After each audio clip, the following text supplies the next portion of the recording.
we're going to, this is a subject, an ethics of closing. It's a subject that's not often discussed, and people get nervous about closings, about should I object and what's objectionable and everything else. And so I wrote an article a year ago for the Creighton Law Review on this subject, and I organized around these 12 principles. And so we're going to go through and talk about this.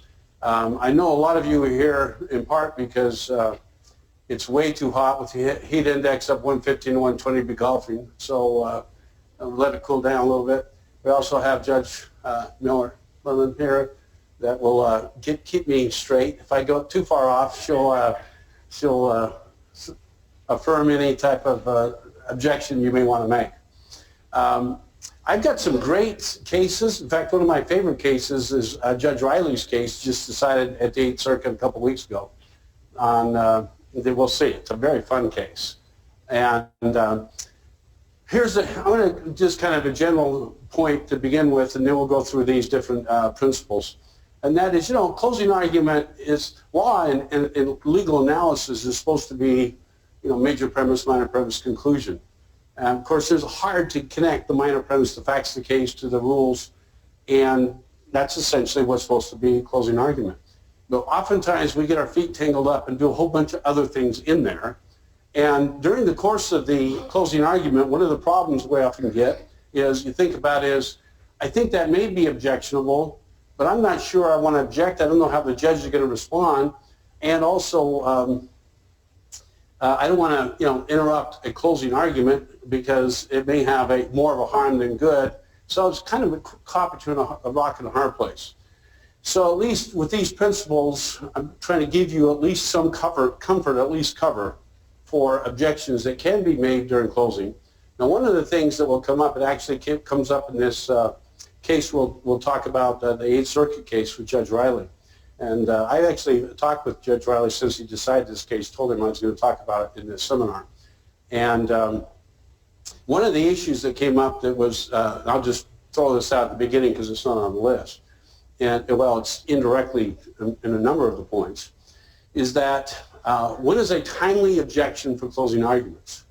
And if you're worried about making an objection in front of the jury during closing, interrupting a closing, and it seems discourteous and also it may backfire on you if the judge goes the other way, one of the questions in that case is they waited until the closing was over with, then made the objection and made the argument. And he and I, after the case was decided, and he asked me about, well, my opinion was that. And I think that's a timely objection because it is the first time you really can freely make that particular objection. You don't necessarily want to object during the middle of the argument and they get in a fight during their closing argument.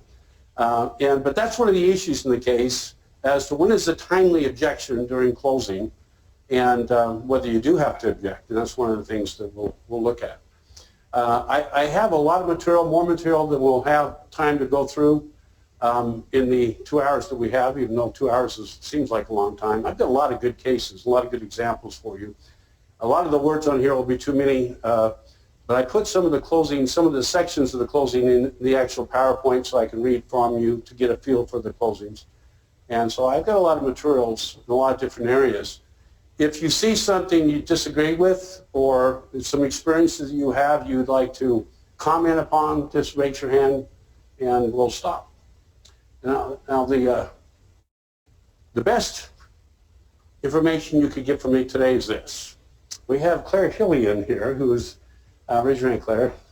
Claire is amazing, and she is, I think she was first or second in her class. She's been doing clerk and judicial clerkship. She's actually getting ready to do JACOR, but she has some time where she can do contract work for you to do some research. Claire will be, you hire her to do some research for you in any area, you'll have one of the best people you ever hired. She's very good, very smart, very good. So that's maybe the best advice I get. If you're looking for someone to do contract work, she's the woman, and she'll more than deserve her hiring. Okay, these are just 12 principles I worked through and walked through in my article, and the article is published in the Creighton Law Review if you want to look at it. And I've actually added quite a few more cases for this presentation in the article, but it's framed around the same principles, and we're going to go through each one of these. Here's the first point. Ethical closing arguments are professional responsibility. The very last slide that we get to is some quotes about, look, if you don't know how to do a closing argument, you don't know how to object during a closing argument, don't do closing argument. You know, don't get in court. And the courts are concerned about this area. So ethical arguments are professional responsibility, raise issues of due process both. Improper closing arguments can justify reversal in both civil and criminal cases on the basis of both prejudice and due process. Now, a lot of times the courts will say they'll sanction or at least criticize the closing argument, but they may not reverse. And when they don't reverse, oftentimes it's because both sides have, you know, got involved. One person said something, the other one says, yeah, your mother's ugly too, and then there's a fight back and forth. And so they say, yeah, it's objectionable in the error, but it was invited, it was responsive, it was a reply. So just because one side starts to make improper closing arguments, if you want to preserve the issue for appeal, don't join the fight. You know, keep above the fray and do it properly.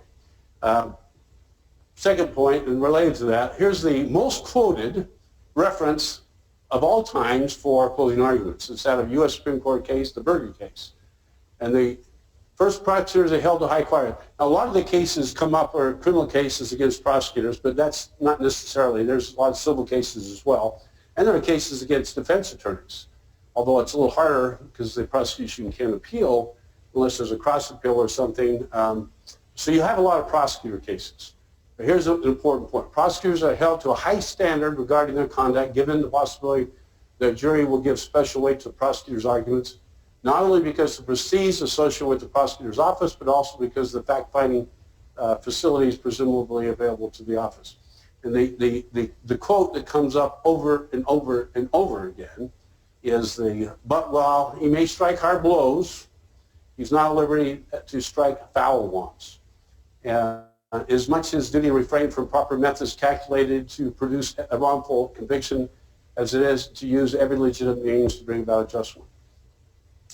And it just goes on and explains, in this case, the beginnings of an outline. Some of these things are things that are on my outline. So you're not supposed to, one of the biggest categories, you don't appeal to prejudices, and there's lots of variations of what that means. Don't pervert the testimony, don't argue things that have not been proved, be fair and honorable. Most of the things are self-evidence or kind of, and there's reciprocal duties for defense attorneys, and both in civil and criminal cases. And counsel should be aware of opening the door to improper closings. If you start it, you may end up getting invited error type thing. The doctrine of invited error provides my 12th principle. So we get down to the last principle. A lot of these cases will say, yes, it was wrong, but it was invited by the other side. It was responsive to the other side. So if you want to hurt your opportunity to get reversed on appeal, then make sure you, if you want to avoid that problem, don't reciprocate. Don't be as low in the trenches as the other side. Here's one of the very first important points, and this is a difficult one, and it's a tactical one. And you know better than I, in your own experiences, in making judgment calls. And this is the reason why I say the Judge Riley's case, and the case we're talking about is Jesse Ventura and the Kyle case. It's a very fun case. But one of the things that he made a point of discussion is the timeliness of an objection. All right, so here's what, in order to get a reversal on improper arguments, you have to have an improper argument. You have to object. If you don't object, then you may not, the court may do nothing with it. So you have to object at some point in time. There's a question as to whether or not you object immediately or at the end of the closing. And then you have to figure out whether it was unfairly prejudicial, which is a separate question beyond where we're going to be. In the first place, this is a U.S. Supreme Court case just referencing the fact that you have to object. Now, how many people object during closing? You guys object? No, how do you object? All right, so, okay, don't feel shy about objecting. If they're doing something improper, it's okay to object. And you'll see it's proper for the judge to sustain a lot of objections, even if they don't reverse the argument or something. Sometimes the courts on appeal criticize the lack of an objection. Okay. Second point, standard of review for proper closing. If the opponent objected to wrongful remark during closing, the court will review the ruling on abuse of discretion standard. If the opponent did not object, it's going to be plain error. And so plain error is tough. So you better object if you want to increase the chances of having an appeal. An error is not plain unless it is such an obvious nature that a judge and trial judge and prosecutor were derelict in competency. It's so bad, no one objects, the judge doesn't object, that could be plain error. You don't have a lot of cases like that. So, you need to object to preserve the issue on appeal. Here's some of the factors in deciding. This is just there's a couple cases I'm going to give you that just talks about the standards for looking at whether the objection, what you objected to, were unfair. Whether the prosecutor misstated the evidence, which is one of the principles we'll talk about. Whether the remarks implicated the specific rights in a case, we'll talk about that. Whether the defense was invited, that's the 12th principle we'll talk about. Whether the court gave an instruction. Now, a lot of times the court will give a proper injunction, sustain, counsels disregard that, juries disregard that, and counsel clean it up, or, we're going to have a mistrial.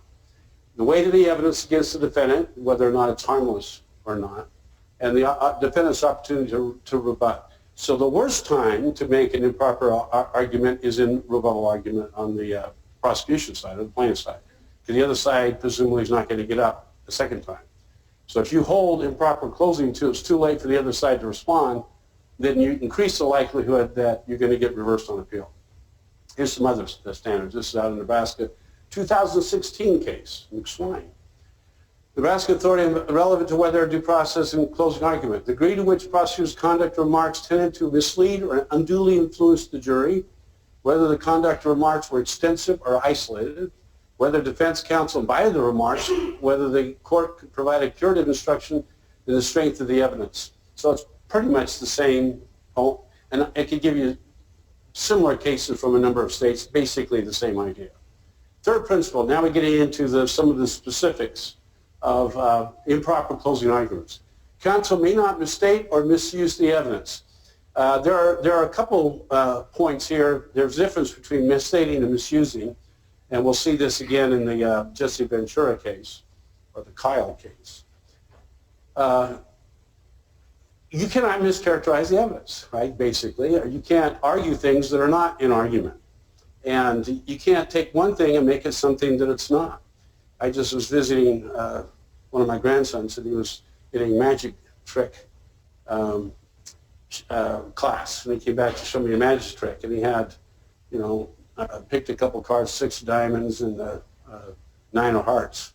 And, in the deck, he put it in on the bottom of the deck. He had the 9 of diamonds, 6 of hearts. So you shuffle it up, and then he pulls out these last 2 cards. And the 2 cards were pretty similar, but they weren't the same. They reversed the diamonds and the hearts. And he explained to me, if you talk to people enough, you work through this trick, they forget which one was a diamond, which one was heart, and you can pull it off, and it looks pretty snazzy. And he was right. Most people, he did it too. Geez, how'd you do that, right? If it's a diamond, you got to call it a diamond. You can't call it a heart, right? So you can't mischaracterize the evidence when you get to closing. If you do, you're misusing it. You cannot spin the evidence. Now, I've got a couple good examples that I'm going to show you where people sometimes use artistic license. Some of you may not be happy with, some of you may use artistic license in your presentation. If you do, because you are creative and imaginative, you at least have to be aware of the fact that it may go beyond the limits of proper closing arguments. The other side could object. It could get reversed. Now, here's some standards, ABA standards. In closing argument, the jury and the prosecutor may argue all reasonable inferences from evidence. Prosecutors should not intentionally mistake. Intent, of course, is a key word. Intentionally mistake the evidence or mislead the jury as to inferences it may draw. Okay, here's some examples. In other words, plaintiff counsel falsely told the jury, so this is kind of like the 9 of diamonds and the 6 of hearts. So in closing arguments, stuff has happened like crazy, all right? So in closing arguments, this is the argument. Falsely told the jury that a Sears representative, George Vaught, had stated that the claims and recommendations in Sears manuals had been recognized by the company to be false, and that Sears had therefore taken them off the market after George Edwards' death. That was a completely false statement. Never happened. Right? They just made that argument in closing. Now the jury's thinking about stuff and like, I'm not sure, I can't remember that, but if he says it in closing, it must be true. It must be an argument. This untrue admission, this is the Fifth Circuit in reversing, this untrue admission injected into jury argument without any proper basis whatever was grossly improper and clearly prejudicial. Where placing material facts not in evidence before the jury in final argument substantially prejudice the party, a reversal is required. In a Fifth Circuit case where they're arguing facts that never came up. Now, the attorney may have been thinking those facts. It may have come out in a deposition. It may be out there. Maybe they didn't invent them completely, but it didn't come up in trial. If it doesn't come up in trial and they're starting to quote facts, object, Your Honor, may we approach, those facts never weren't introduced at trial. And that's the Edwards case. Here's one. This is another case similar to that. Contractors cancel an argument referred to a deposition testimony never offered. So they have a witness who was actually available, so you couldn't use the unavailability, the 804B1 anyway. But no one called him. So here's part of the argument. They're referencing a deposition that was never offered. The witness never testified. They're referencing content deposition, and they're making inferences out of it during closing argument. So this is a union issue. Contract counsel argument referred to a deposition testimony never offered by an available witness, the union rep, who was never called. Here's what he argued. George Wold has never gotten to stand. The reason he didn't get on the stand is because I took his deposition. It took me 53 pages to do it. I finally got him to admit the purpose of the picketing, this was a question of whether or not it was proper labor union stuff, was to get Gunderson, the non-union employee, off the job. That substantiates, corroborates what the witness said. How are we going to get this guy off the job? So they're referencing a deposition, an argument from a deposition that never was offered. And the testimony was never offered. This guy never testified. There was not even accurate characterization of what was in the deposition. When counsel objected on the basis of the deposition testimony had not been admitted, the court responded, well, the jury will remember the testimony in that regard. So the judge has a responsibility too. They can't say that. They're going to sustain. If they say, well, they'll just, the easy thing for the judge to say is, well, the jury just listen to the testimony and rely on what they gave you. And you have to remember. The judge didn't help because the judge implied that the testimony was given, and then now it's a question of credibility. So, in reversing, the Sixth Circuit explained, certainly a vital concession, whether or not this guy conceded this fact, in a deposition not introduced and admitted in evidence at trial may not be relied on in argument of the case. Sixth Circuit. Okay, do not mistake the evidence, kind of the same thing. The most highly prejudicial factor on this facet of the argument is that at this point, defendant's counsel injected the idea that the civil aeronautics would consider the deviation. This is a flight and what was going on, and they argued facts, again, that were never enacted. Whereas throughout the trial, the same counsel repeatedly objected, which objections in great measure were sustained. So they're trying to get this evidence in, but it never came in. They kept objecting to it. It kept getting sustained. He still argued it in closing, right? And this was so prejudicial to plaintiff's case that in and of itself, there's a number of things in this Guido case where the closing arguments were improper, but this by itself was enough to get the case reversed. And this Harrison, case reversible solely for impeachment. Here's one that comes up a lot. So, for example, one of the non-hearsay categories is impeachment. So someone says something, and if it's under 801D, I'm using the references to the federal rules. My brain is framed in terms of the federal rules, even though I know where Nebraska changed the numbers to letters and stuff. It confuses me. Anyway, if it's under 801D1A, inconsistent statement under oath, then it comes in as substantive purposes. But if a statement comes up for impeachment purposes, you cannot argue the out-of-court statement, the truth of the out-of-court statement, because it came in for a limited purpose. So if it comes in for impeachment, you cannot argue the content of the out-of-court statement as if it were true. right? And sometimes people, certainly the jury doesn't get that. They don't understand what I'm talking about. Evidence that comes in for impeachment for credibility purposes cannot be argued in closing as if the out-of-court statement were true, unless you fit within a hearsay exception or have any other thing. So if it comes in for a limited purpose, don't argue a purpose for which it wasn't entered. This is true. It comes in not just for impeachment. Let's say, for example, something that was given for purposes of notice. Say it's a slip and fall case, and the question is whether they were given notice of the ice out in the sidewalk.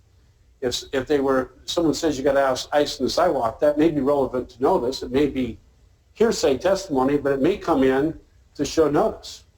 If it comes in to show notice, in closing, you have to argue it as if it relates to notice. So if you misuse the evidence, in hearsay this comes up a lot. So people think if it comes in for all purposes. If it comes in as non-hearsay for a limited purpose, in closing argument, you have to argue it for that purpose. You cannot argue it broader than the purpose for which it was admitted. The Martin tape that you listen to is more telling maybe than a lot of any other evidence in the case. The part that came in for impeachment is the most important evidence that came in, he's arguing. Not once did he tell Martin, it goes back and deals with what the statements were and whether he was given a credible statement and whether he told the same story to be consistent throughout. And in this particular case, Idaho case, 1999, is if it comes in for limited purposes, impeachment, then in closing argument, if you argue it as if it were true, the other side needs to object. This is improper use of impeachment testimony and preserves the issue for appeal. This is in rebuttal. In Hodge versus Hurley, Sixth Circuit case. The prosecution in rebuttal argument made a clear misrepresentation in his effort to discredit defense counsel's closing argument. Mr. Nagy also said that Consuelo was being investigated by child services. I didn't hear that, he's saying, which it came in, the judge. I didn't hear that in this trial. I don't know where that came from. I don't know why he feels he has to unfairly damage your reputation now, but apparently he does. The testimony came in, and he's denying that it was, not only is he denying it, that it didn't come in, but he's also making an inference against the attorney. I don't know why he feels like he has to hurt her reputation, but apparently he does. He has no class, and they're mischaracterizing the facts. However, Fenn testified that she had been fact investigated by the Children's Services. The testimony actually come in. So the argument itself was contrary to the actual testimony, right? And not only did they argue that no evidence came into that effect, but they also impugned the integrity of the opposing counsel, which is one of the big issues we'll talk about later. Don't violate constitutional rights. This is maybe the most obvious and the one that comes up in a lot of U.S. Supreme Court cases where people violate especially privilege against self-incrimination. It's a tricky rule. The Fifth Amendment is a tricky rule in different contexts. You've got to understand the rule and understand where you can violate against it. Also, the right to counsel, jury trial. In this Zant case, the attorneys described the prosecutor as he was outraged and he was offended that he had exercised his right to jury trial. Right? Why should he waste a jury trial? And on appeal, the court condemned this form of argument. By these comments suggesting they never should have wasted the jury's trial, he was guilty, why should he go to trial? By these comments and others, the prosecutor improperly appealed to the jury's passions and prejudices. He sought to inflame the jury and to misinform them as to the role that certain fundamental rights guaranteed by the Sixth Amendment play in our legal system, and to suggest that Cunningham was somehow not entitled to those rights.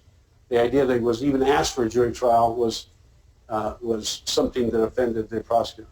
The prosecutor may not make an appeal to the jury that is directed at passion or prejudice.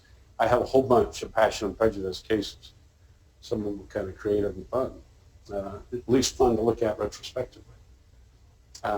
Here's one of the more famous U.S. Supreme Court cases on the Fifth Amendment, Griffin versus California, held that the Fifth Amendment in its direct application to the federal government forbids either comment by the prosecution on the accused silence or instructions by the court that such silence is evidence of guilt. This is kind of self-evident now, but the variations on this come up quite often. Anything the prosecution argues in closing that is manifestly intended or is of such character that the jury would naturally and necessarily take it to be a comment on the failure of the accused to testify is improper. Now, I'll show you some of the cases that kind of variation on this thing. This is kind of self-evident. You're not going to argue that closing. But there's a lot of variations on this theme that are done. Here's another very famous U.S. Supreme Court case, Doyle. How the prosecution cannot come on post-Miranda silence. Once they've been given the Miranda warning and then they're silent after there, they don't get into it, you cannot argue anything about that. It has become bedrock principle that a prosecutor may not comment on defendant's exercise the right to remain silent.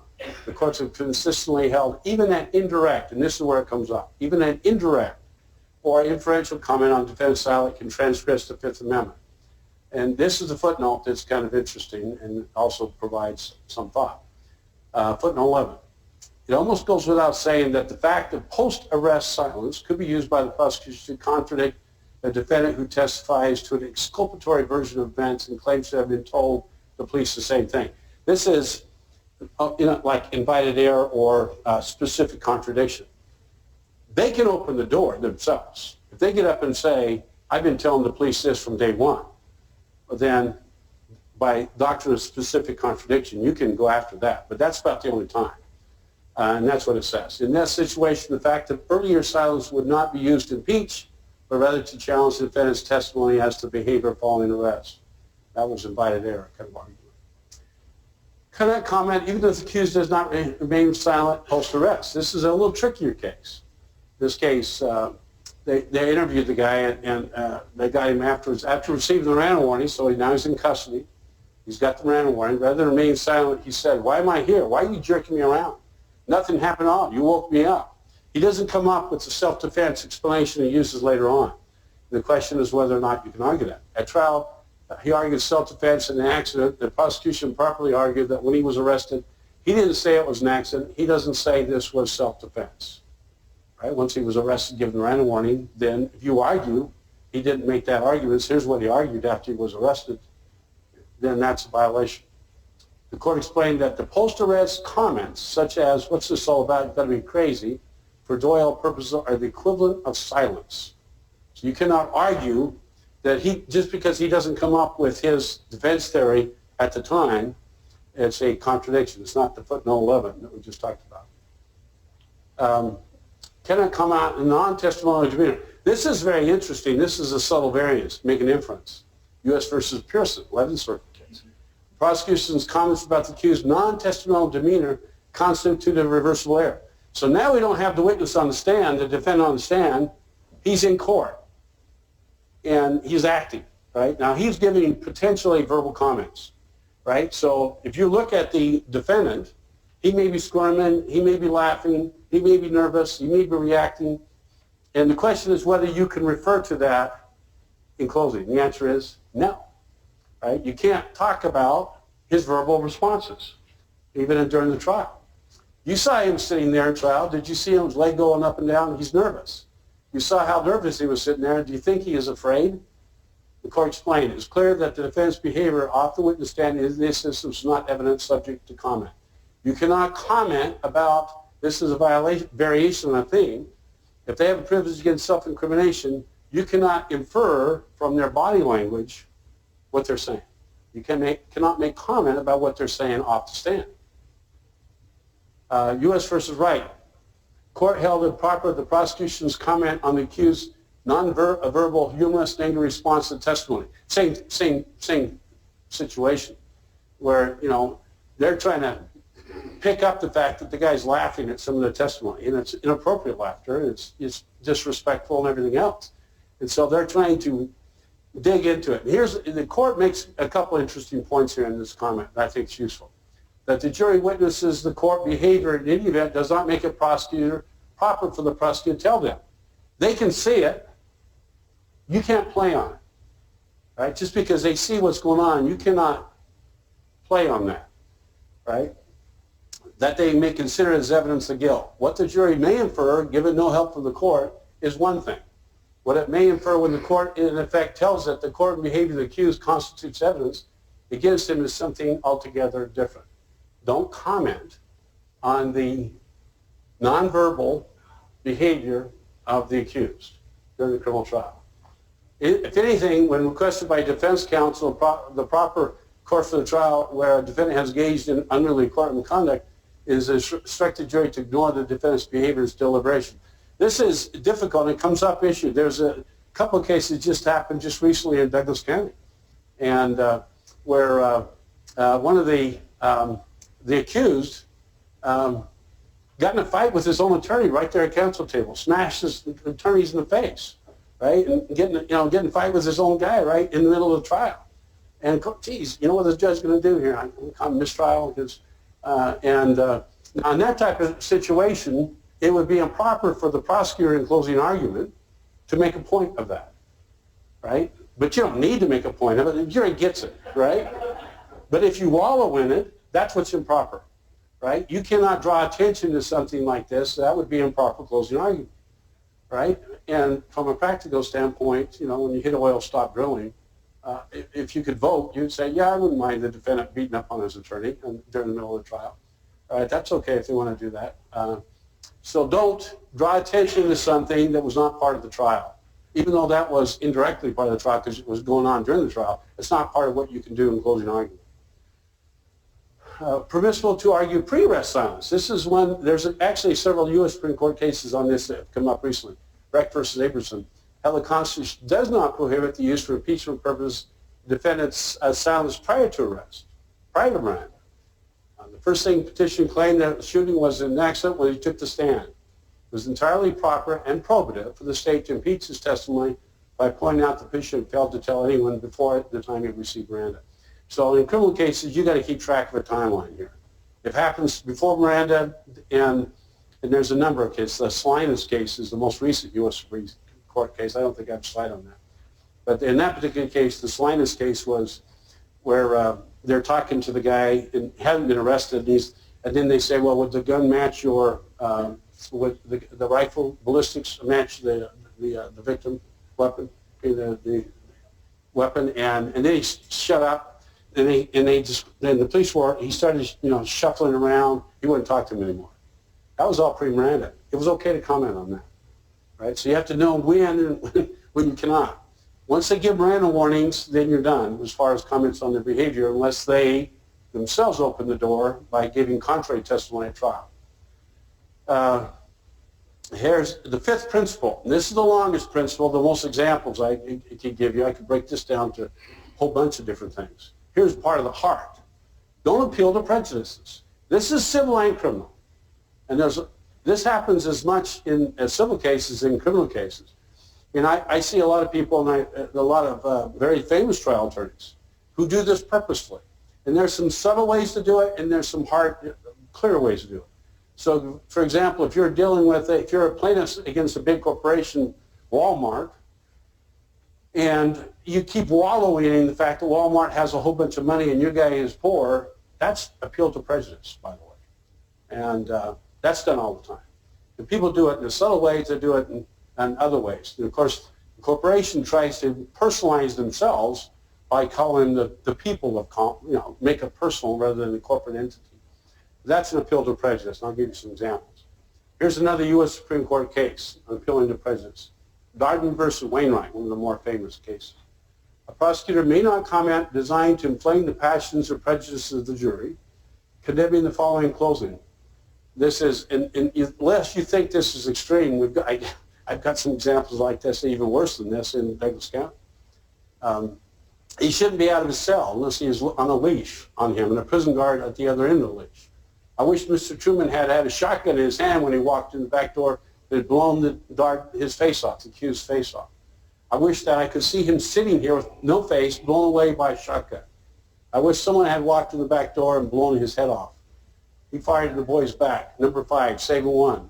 Didn't get a chance to use it. I wish he had used it on himself. I wish he had been killed at the accident, but he wasn't. Again, we're unlucky in that time. This is appealing to prejudice. I wish this defendant would have blown his own face off. I mean, what's that got to do with the closing arguments of the case? What's that got to do with the facts of the case? His own animosity towards the accused and how despicable the accused is, that's not what the closing arguments are supposed to be about.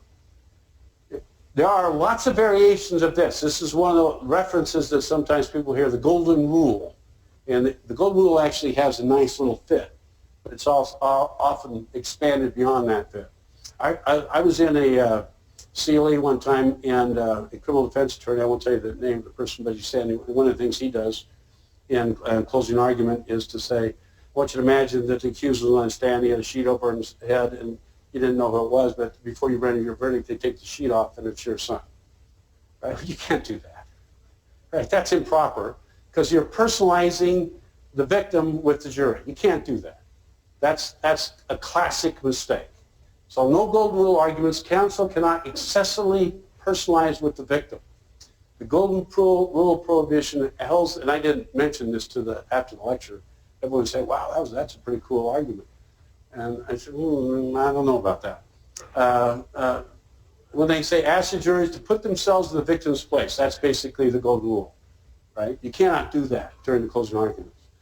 State how a victim would have testified had he or she been alive to testify. This is done a lot. And I have an extensive example of this in a moment in one of the slides I gave you.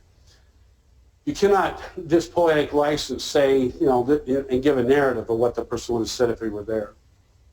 Or suggest the jury should find the defendant guilty out of vengeance or sympathy for the victim, which is also a problem. It's a kind of a send a message type problem. This type of argument where the jurors are asked to put themselves in the place of the plaintiff is commonly known as the golden rule argument, and upon objection being made, is normally considered objectionable, incompetent for the reason that it constitutes an appeal to the jury to abandon their impartiality and to exercise discretion in the guise of an interested party. This is a continuation. Because the golden rule prohibition, it would be improper to discuss during closing. This is done often, right? It's improper to discuss during closing the victim's first day of school, favorite songs, families, mothers, fathers, coffins, funerals. You can't bring a picture of the funeral into the jury and show it. This issue came up in front of the Rust Supreme Court. There's a couple things. There's a little bit of difference in sometimes the jurors come in with badges of the victim. Right? This happened down in Lincoln, in one of the volleyball players who was killed. That's different than the prosecution doing unless they orchestrate it. But the prosecution can't do that kind of stuff, or use enlarged photos of the victim or a poem to memorialize the victim. You cannot have a funeral during the closing argument, right? And you cannot do things that are just emotional. So you can have people in tears because this person is sad, someone died. And especially someone died in a criminal case, maybe in a very inhumane way. You can't wallow on that. Nor should the prosecutor contend that the jury has a duty to protect the alleged victim to become her partisan. Ask a jury to place themselves in the plaintiff's position and do unto him as they would have him do unto them as a form of impermissible closing argument. You can't do that. All right, that's a variation. You can't have celebratory moments that have nothing to do with the facts of the case in your closing. This case is one of the most famous, I think, cases in Nebraska, and it's kind of colorful. I mean, it's like Johnny Cochran type language in here, but it's clearly improper, right? This case has so many examples, I can almost do a whole lecture on this one case, Barfield. In Barfield, the defendant in this case was a big guy, and he was a bad guy. And he was intimidating some of the witnesses, and that was part of the prosecution case. And here's the prosecutor came up with, it's kind of imaginative, artistic language in here, but you can see pretty easily why this could get reversed. In Barfield, the prosecution referred to the defendant as a vicious dictator. He was controlling all this thing. As a two-headed hydra, a tower of terror. That's a pretty good one, right? Big guy, a tower of terror, a monster of mayhem, and a king of killers. I mean, it's got this alliteration going. It's kind of artistic. It's kind of fun. Everyone enlivens the trial because it kind of makes it, that's kind of cool. He's turning a phrase, right? But he's dehumanizing the victim, the defendant.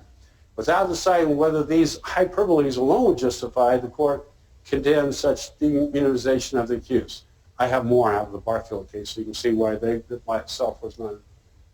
The United States in Bates versus Bell, this is a very interesting case too. Reversed in part, because the prosecution repeatedly called the defendant a rabid dog. In fact, there are a lot of cases where in criminal cases especially, the issue comes up where the prosecution uses animalistic references to the accused. And most of the time they don't get reversed on that. But the court says, don't do it.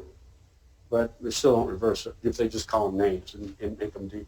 But over and over and over, he was a rabid dog. If that's part of the theory of the case, that dehumanizes the person, that's not appropriate. No stereotyping the accused as evil. The prosecution committed misconduct and more by comparing on the eve of the first anniversary of the events, the defendant to a 9/11 terrorist. So you got, you have the celebration. It's pretty cute. It's a first anniversary of 9/11. Everyone's thinking about it, so they bring it into the closing argument. This guy's just like a 9/11 terrorist. Everyone hates the 9/11 terrorists, right? Those are pretty bad guys. So now they're analogizing this defendant to that event. Improper. Jones, the court condemned the prosecutor calling the defendants an executioner. Barry, these are variations on the same point. Name calling is not admirable style argument, and we do not condone it, but this court has been elected to cause reversal, and that's true. Just name calling, they'll say it's improper, but very seldom are they reversed on that basis. Evid case characterized the prosecution's description of a video of the murder scene as nothing less than predators stalking someone who was about to be killed as colorful pejoratives that were not so inflammatory as to be reversible. So now we're on the edge. What's going on? Banks versus Workman. Calling the defendant a wild animal that stalks his prey, a predator who lurks in the shadows, a monster who selects the most helpless victim, and a mafia-style killer. Though only highly questionable, did not justify reversal. That's an interesting case by itself. 10th Circuit, 2012, which is kind of like the Warfield case. The prosecution should refrain from argument which would divert the jury from duty to decide the case on the evidence. There's a whole bunch of cases in this regard. One of the most common ways of doing this is send a message. You hear this all the time. You hear a lot. You say, send a message to the drug dealer. Send a message to murderers. Send a message to, whatever the case may be. And here's the example of that. Why don't we send a message to all drug traffickers, to all persons south of the border, in Imperial County in California? Why not our nation while we're at it? Send a memo to them and say, dear drug traffickers, when you hire someone to drive a load, tell them that they were forced to do it, because if they don't say that at a primary and secondary, they'll get away and just say their family was threatened, because they don't trust Mexican police and they don't think that U.S. authorities can help them. Why don't we do that? Let's send a message to these people about this. Here's another. Prosecutors may not urge jurors to convict a criminal defendant in order to protect community values. That's one of the main points of this, send a message. And this comes up with the idea is we're going to protect the jury. If this guy's a rapist, if the argument is this guy's a rapist, if you let him go, you better make sure your daughter's locked up because she may be the next victim. You can't do that, right? This is a form of this. Prosecutors may not urge jurors to convict criminal defendant in order to protect community values, preserve civil order, or deter future law-breaking. The evil lurking in such prosecutorial appeals is that the defendant will be convicted from some reasons wholly irrelevant to his own guilt or innocence. So if you make the cause of your case a cause for the whole world, whether it's, let's say, for example, a defense attorney arguing that, insurance, assuming insurance is part of the case, that this guy is, why we have drives insurance costs up and all these stuff. And if you give a verdict here, a big verdict here especially, you better get ready to start paying a lot more insurance for your cars. That's a personalizing violation of kind of the golden rule where you personalize with them, also making an issue of cause for the entire community. Can't do that. Prosecutor may not point to a particular crisis in our society and ask the jurors to make a statement with their verdict. The court concluded by his send a memo statement, the prosecutor was encouraging the jury to come to a verdict based not on Sanchez's guilt or innocence, but based on the potential social ramification of the verdict. Part of the point here is kind of a utilitarian argument, is that whether he's guilty or not, let's convict him because the conviction itself will send a message to other people that will deter this type of conduct, right? So we're an entitlement-based jurisprudence, not a utilitarian-based jurisprudence. So you can't argue in the long run, whether he's guilty or not, if we convict him, it's going to scare other people. I mean, that's basically what this argument is. Stated differently, references to the jury's societal obligations inappropriate when it suggests that the jury base its decision on the impact of verdict on society and the criminal justice system rather than the facts of the case. Utah Supreme Court, in this case, interesting, said, disprove this. Your guilty verdict is final because it sends a message to Thompson that what he did was wrong. You know what he did, and this is a little bit closer to the line because it's to him individually. And you're not going to stand, people of Utah won't stand for that type of crime.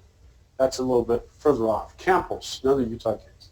Prosecution began his closing argument with the theory that case was about civilized society versus the defendant. So we're going to pit the country of the state against this particular guy. Society versus the man who takes the law into his own hands. Society versus the self-appointed accuser and self-appointed judge. Our whole system of law is based on the concept of justice.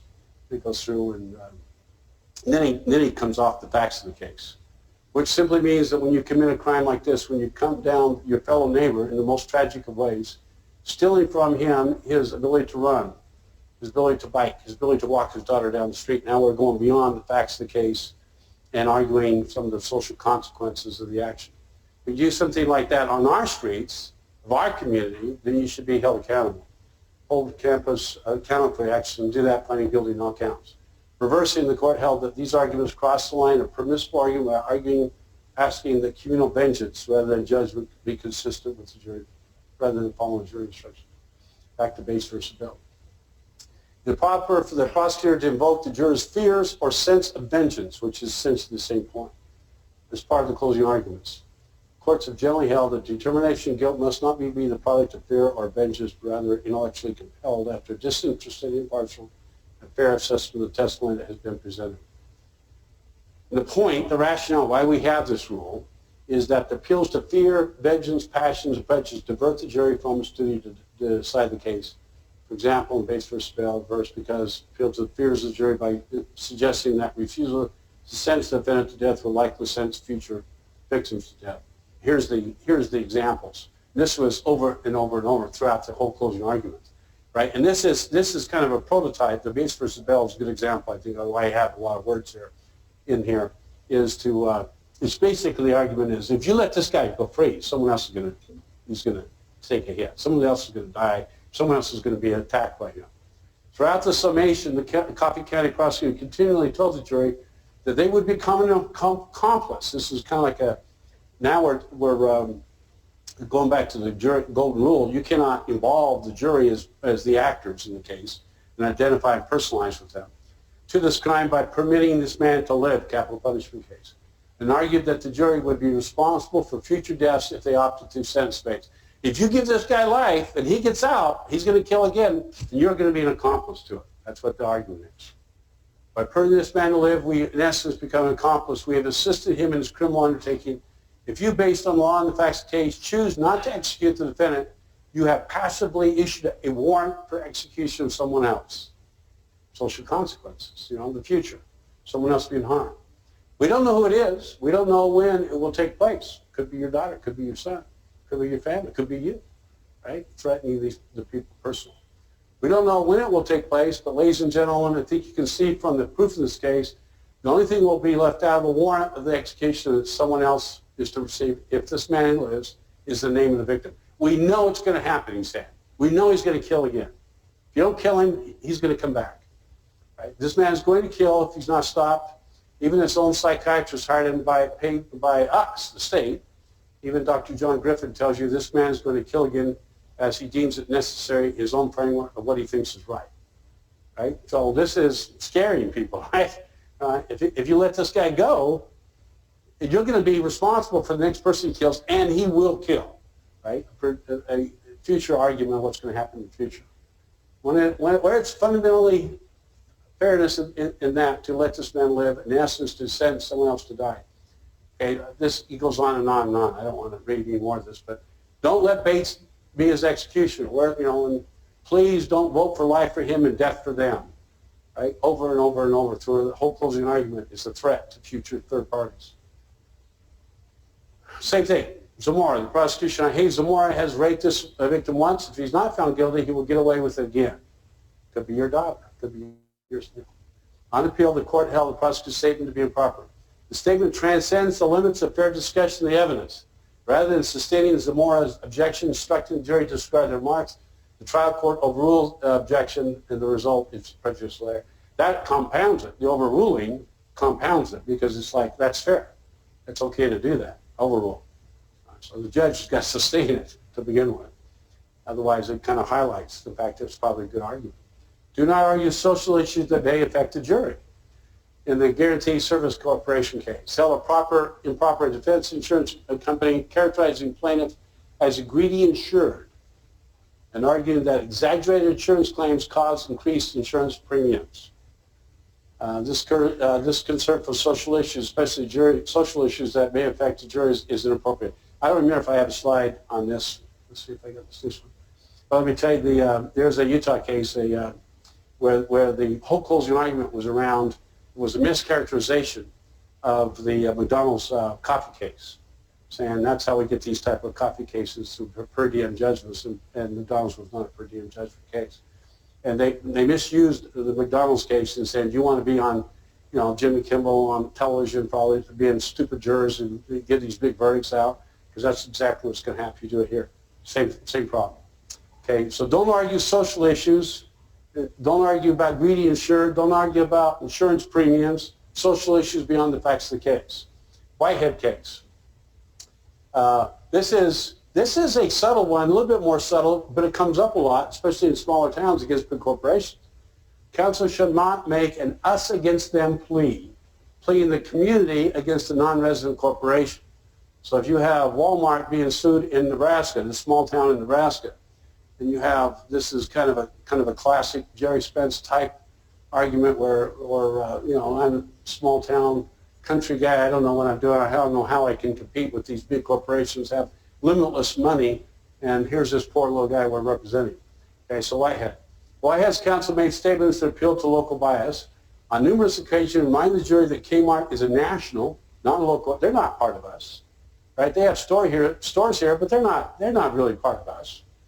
And he reminded the jury is national with his principal place in Troy, Michigan. He contrasts that with his status as a Mississippi resident, implicitly his client's similar status.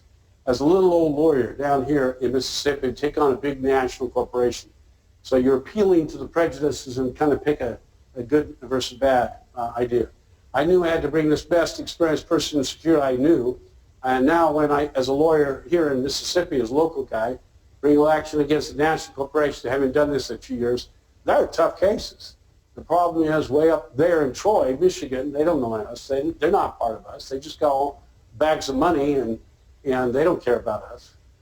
Way up there in Troy, Michigan, when they decide to write 2 or 3 thick loss prevention manuals, they don't think about the customer safety and security in parking lot because they're more concerned with profits than people, the theme of the case. Profits over people, which is not an uncommon theme.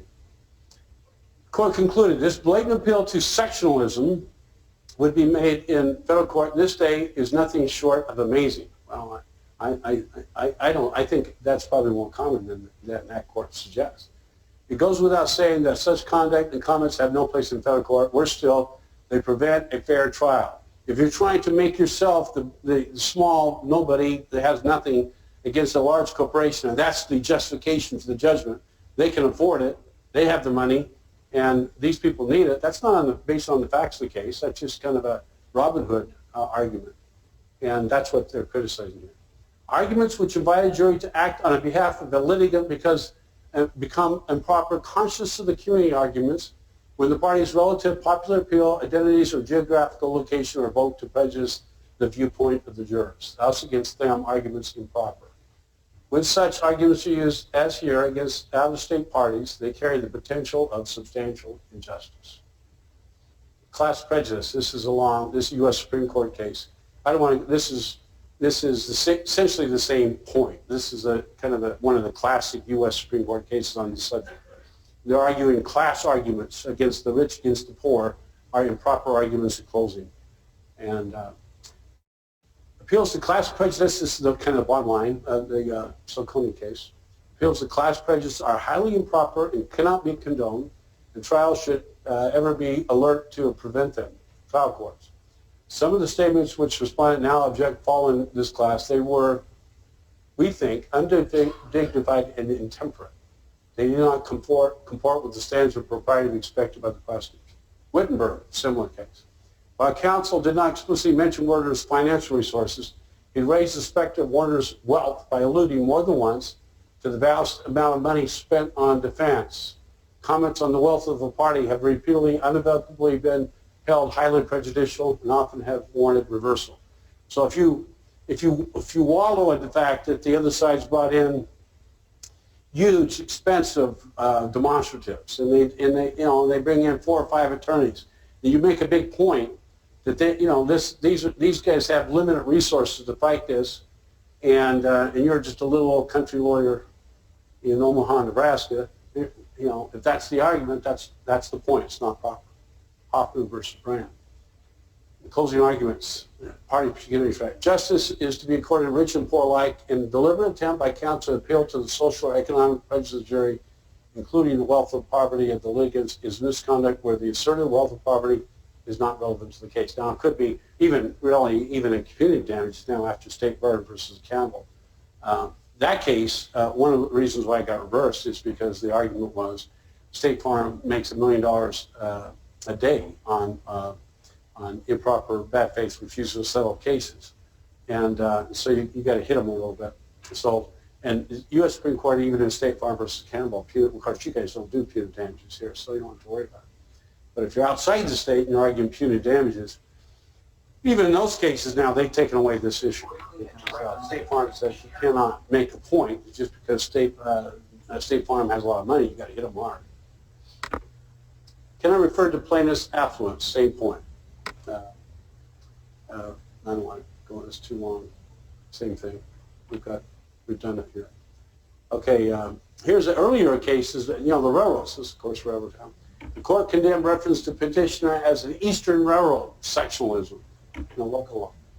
And the statements the railroad had come into this town. Witnesses and records have been sent on from New York for the trial of the cause. Such remarks of counsel and other similar character, all tending to create an atmosphere of hostility towards petitioner's railroad corporation located in a section of the country, have been so often condemned as an appeal to sectional or local prejudice as to require no comment. There's actually a whole bunch of railroad cases.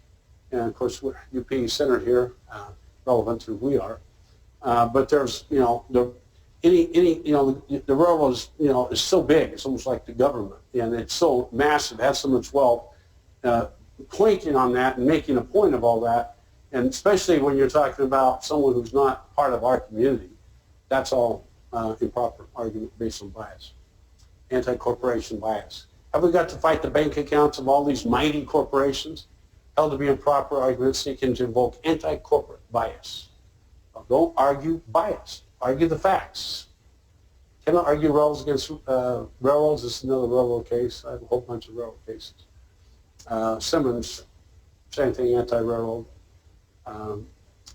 This is a similar thing, but it's local bias or alleged deception. So foreign steamship come in here and tell us what to do into our port. So kind of us against them, right? So they're trying to say these are the bad guys and they have all this wealth and they come in against us. And foreign operators destroy our citizens. And then they try to fake you out. That's all us against them. That's improper closing argument. Same thing.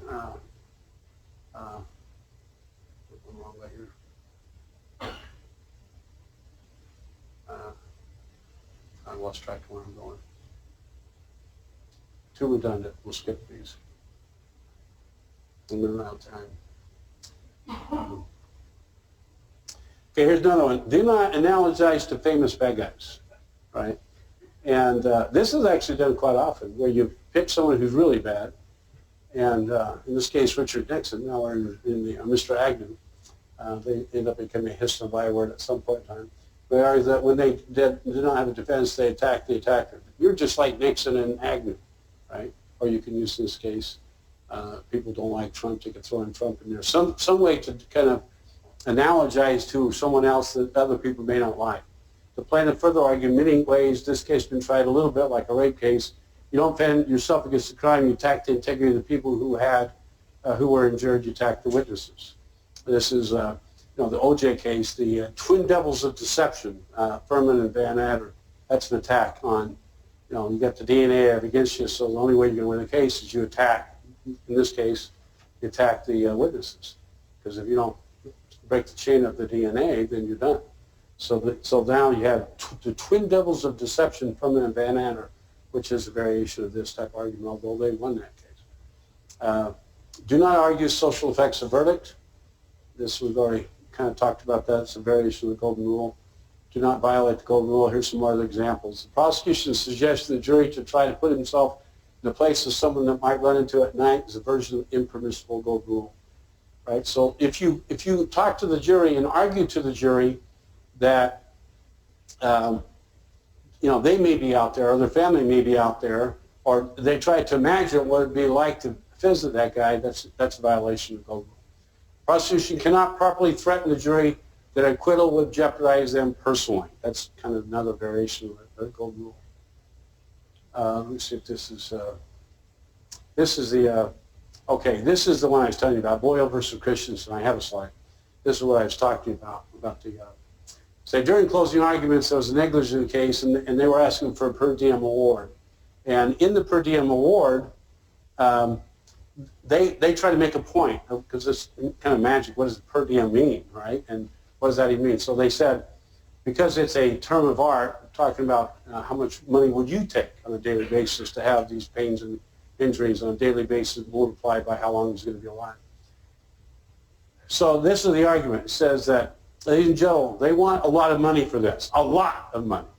What's been written on the board is called a per diem analysis. How many days has it been since the accident? How many days for the listener's life? How much per day is that worth? That's what's been done here. That's how we get verdicts like McDonald's case with a cup of coffee. Now, so they're bringing in an iconic case, McDonald's, which is improper by itself. So that by itself was improper, but also they're mischaracterizing that case, because that case was not a per diem case. Few cases ever achieved such notoriety. Here's the court explanation why this is improper. Few cases have ever achieved such notoriety among the general public of this country as the McDonald's case, fueled by its wide-ranging and repeated publicity in national and local news media. It has been mocked in extremely popular entertainment television, including The Tonight Show, The Late Show, Seinfeld. It has been debated on talk shows, parodied in television commercials, mentioned in congressional debates, and is firmly lodged in public consciousness. What made the headlines and what is most commonly recalled about the general public is the size of the verdict, $2.9 million for spilled coffee. In a popular culture case, the case has come to symbolize greedy plaintiffs and lawyers who file frivolous lawsuits and win usually excessive sums in a broken legal system. As it turns out, the McDonald's case actually has nothing to do with what they argue. And McDonald's case, if you look at it carefully, is actually a legitimate case. And it has a legitimate basis, in fact. But no one knows that unless you look at the case and understand the facts and understand plaintiff's personal injury actions. So McDonald's is not an outrageous case, but number one, they call it an outrageous case because it's been on television and talked about, and not only do they call it outrageous, they mischaracterized the whole thing. Got reversed. Closing argument got reversed on that argument by itself. That's the reverse that case, the Doyle case. And here's what it says.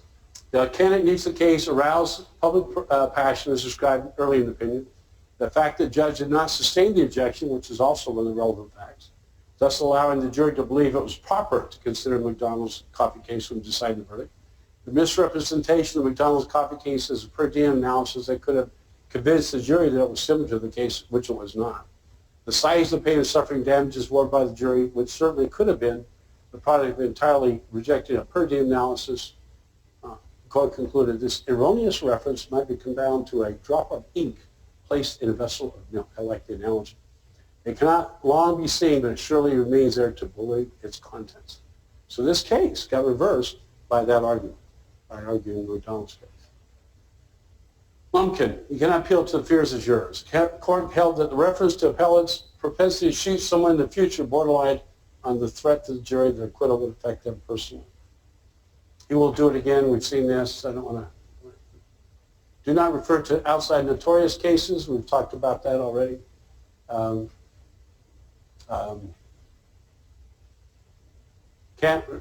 This guy's likely to commit future crimes against the community in the future if he's acquitted. Prediction of future criminal conduct is not a fact.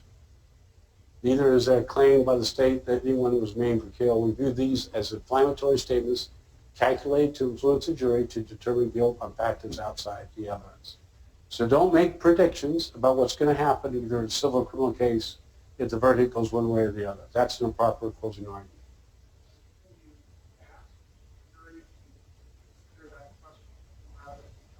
Why is it relevant with regard to the facts of the case? Right? If you're, part of the point is, if you're trying to make the case a issue of social conscience, then you're and trying to make it bigger than it is and trying to make it a cause-oriented thing, that's improper. That's the point of these cases. That's appealing to passion or prejudice. So if you do it by innuendo and indirectly, say, you guys decide. You're arguing something as if this was a relevant consideration, right? Even if you don't tell them the answer, you ask the question in a hypothetical form, you're still suggesting that that's part of their decisional process. Right? You decide whether or not this guy's going to present a risk to third parties, right? You're still arguing social issues, right? He's going to kill you. So I would say it's not right. Hodge versus Hurley. The jury to put themselves in the place of someone that might run into Hodge at night. England, prosecution cannot properly threaten the jury but jeopardize them personally. Book versus Baltimore. This type of argument where jurors are asked to put themselves in the place of is commonly known as go over and over. This is a theme that comes across a lot in different variations. Okay, next thing, 6th point. And this is actually against the canon of ethics. I've seen it done. It's not proper. You do it indirectly, you cannot do it directly. So when you try a case, you better believe in your case, and you better believe that the jury thinks you believe in your case. You cannot say you believe in your case. There's a difference between being an advocate and being an orator talking about that. There's actually a number of ethical standards in every state. You cannot express your personal belief with regard to the facts of the case or the merits of the case. So the Rule 15 of the canons of personal belief, finding impermissible conduct is any expression of belief which indicates that the prosecution is relying on information than that which has been presented in court. This happens a lot. This has come up a lot in criminal cases. And part of the argument, the innuendo is, and it's true, and it factually may be true, but you can't say it. So, for example, let's assume there's a lot of character evidence information that was kept out. And you know it. You're the prosecutor, and you know if it comes in, that guy's got a big problem, right? You cannot suggest that. If you know what I know, you'd be out of the verdict in 5 seconds, right? You can't make that argument. Look, you haven't heard all the evidence. If you could hear all this evidence, this would be a real easy case. I can't tell you the evidence. That's basically what's improper here, in part. We do not consider that. We do not consider that trespass by the defense gives the prosecution a hunting license exempt from ethical restraint. Prosecuting attorneys involved, they cannot get involved personally. Beyond the realm of professional niceties, arguments for the prosecutor indicating his personal belief or opinion the accused is guilty may be considered adjudicated in terms of the prejudicial effect thereof rather than in terms of professional propriety. This comes up a lot, and there are a lot of cases throughout the whole country where this happens. So just remember, it is professional misconduct. It's unethical for you to express your belief. When you try a case, when they look at you, they've got to believe it. You can't say it, right? You can't say, I believe in this case. I believe in this person. I believe in this witness. Here's the argument, what's not permissible. Here's an Idaho case. I don't believe Mr. Garcia's story. Too many coincidences, too many slips and slides around the facts. He says, I don't believe it. Right? The prosecutor said, I don't believe it. It doesn't make any sense. Right? You can argue.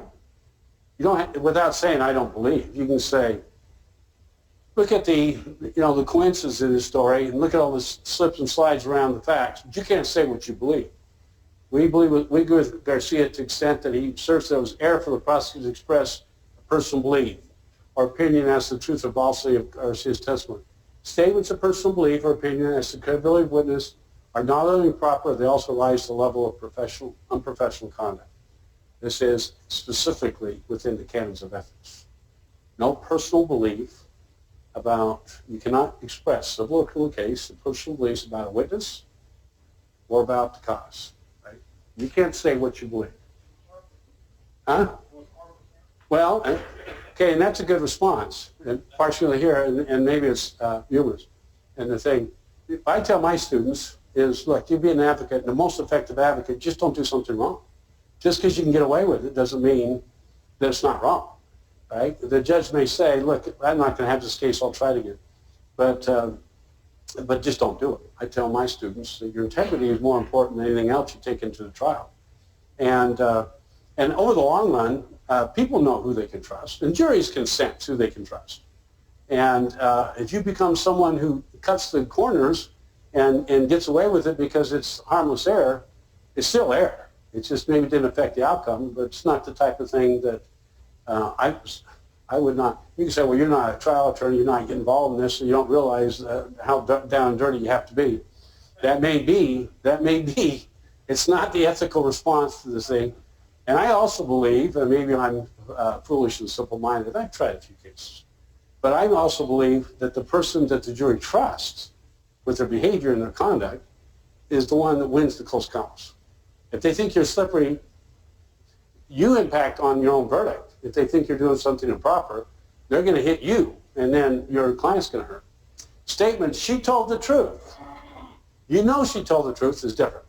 She had nothing to gain by lying. You could see what was forthright, all improper arguments, because they implicitly, the jury didn't ask permissible inferences.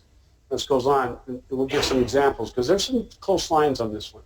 Such comments can convey the impression the evidence not presented to the jury, but known to the prosecutor, supports the charge against the defendant and can thus jeopardize the defendant's right to trial solely on the basis of evidence presented.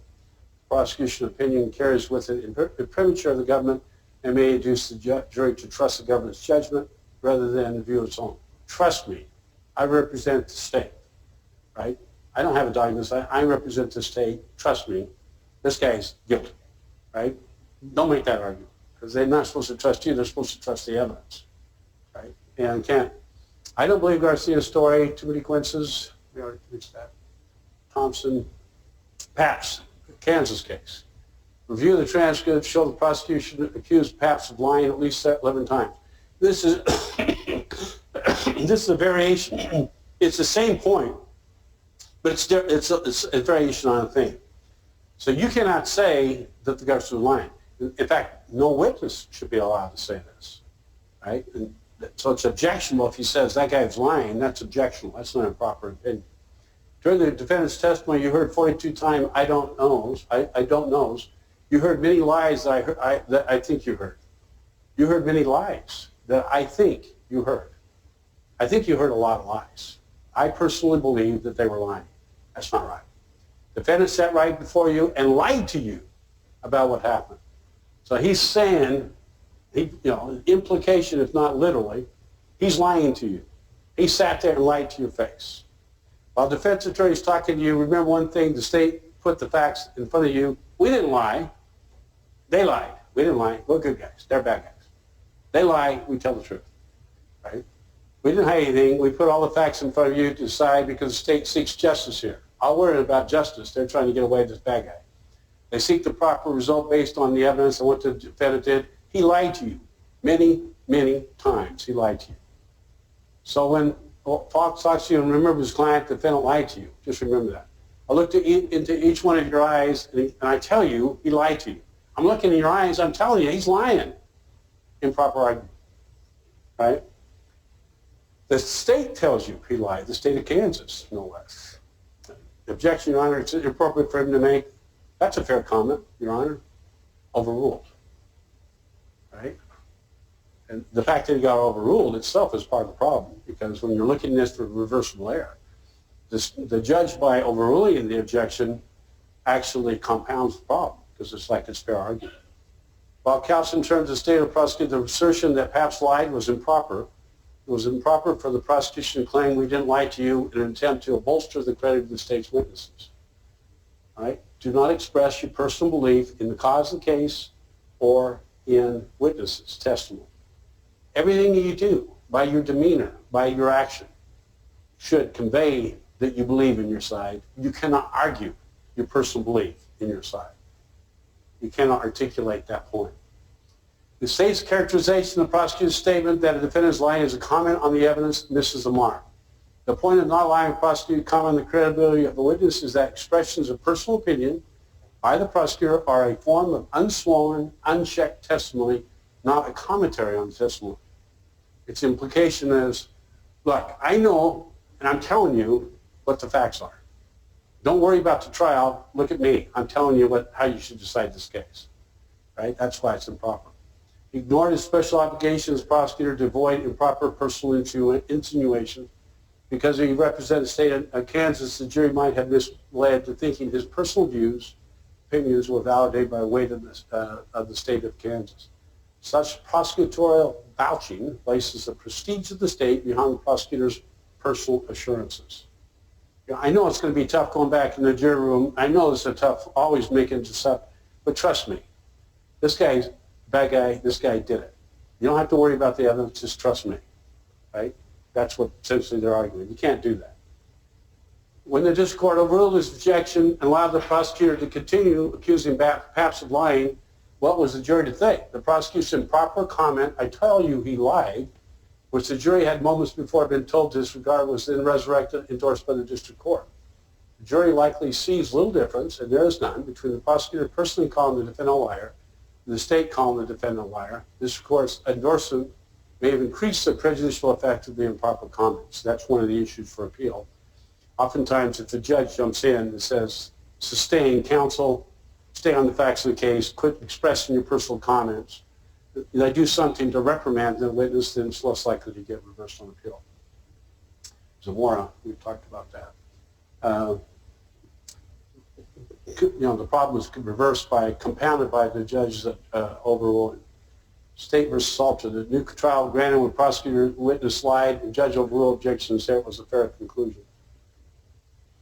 There's opening summation. This is a 1985 case, State versus Ames. Now, I guess don't be afraid to look at Roger Ames and say you're guilty, because he is. Right? He's saying he's guilty, right? So he's expressing, he's not saying I believe, by implication, he's saying. After closing argument, the defense counsel again told the jury, and don't be afraid to make the statement and tell Roger that he's guilty, because he is. He says it twice. We do not approve of this. Right? I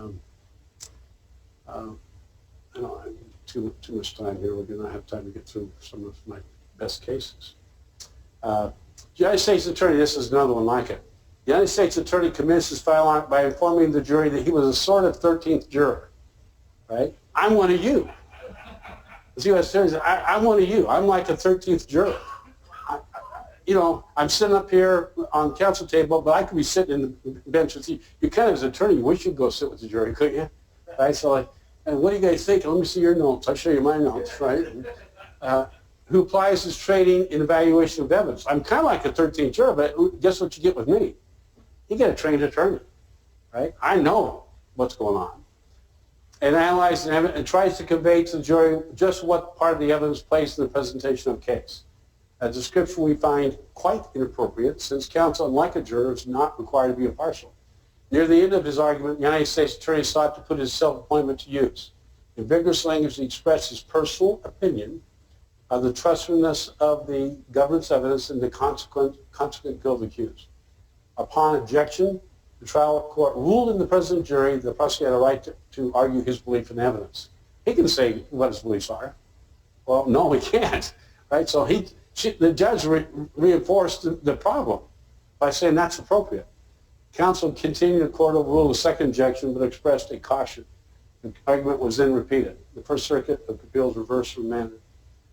All right.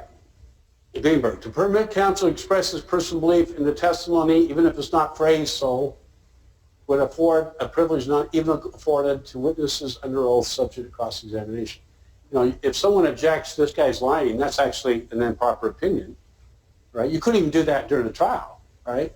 So if a witness who has first-hand knowledge can't even do that, that's an improper opinion, how can the counsel in argument be doing that? He's not under cross-examination. Worse, it creates a false impression of reliability and credibility of counsel. This is particularly unfortunate if one of them has advantage of official backing, this prosecutor. Resolution of a question of credibility of testimonies for impartial judges and jurors. The fact that government counsel, as he says, the advocate is the very reasons why we should not impinge on this quasi-judicial function. We believe the canon to be elemental and fundamental. Zerback. I suggest you shouldn't believe drizzles and Smiths because they're guilty of exactly the same other witnesses.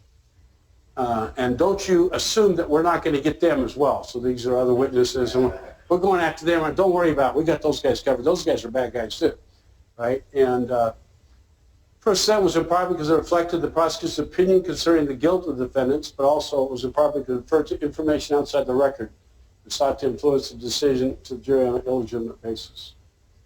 This is over and over. Impermissible conduct is an expression of belief which indicates the prosecutor is relying on information other than which has been presented in court. Practice only seeking the death penalty, and this is Brooks versus Kemp is one. So look, he's a prosecutor. I had to think really hard when I filed for a death penalty. I don't file for death penalties very often.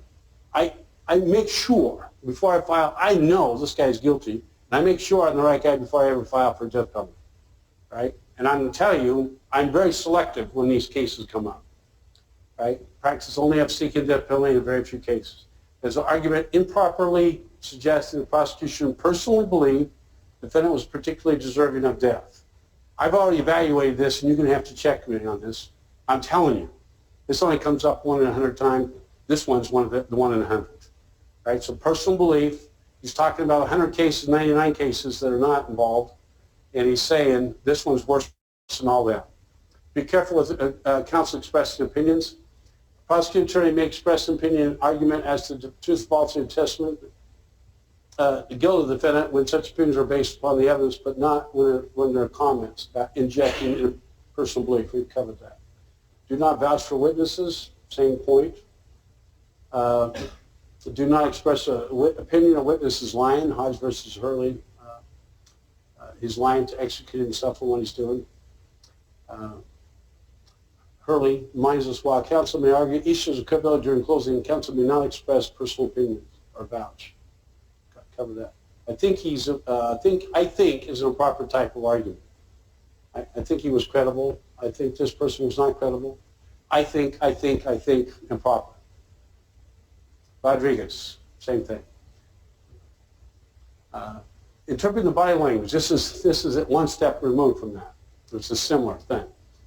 Although counsel may draw jurors' attention to verbal, nonverbal response of witnesses that may relate to credibility, counsel may not provide evaluative arguments about body language that amounts to expert testimony. Very interesting case, what their attorney does here. So, State versus Thompson, he says, I hope you observed this guy, this witness. I hope you observed his body language. It's very negative. So now he's a psychologist talking about the body language. He went to a course and learned about how to read body language. My wife is very good at this, right? Did you stop at Burger King on the way home? Me? Before you answer that question, you should know there's some breadcrumbs on your lip. This is actually a conversation. She can read my body language.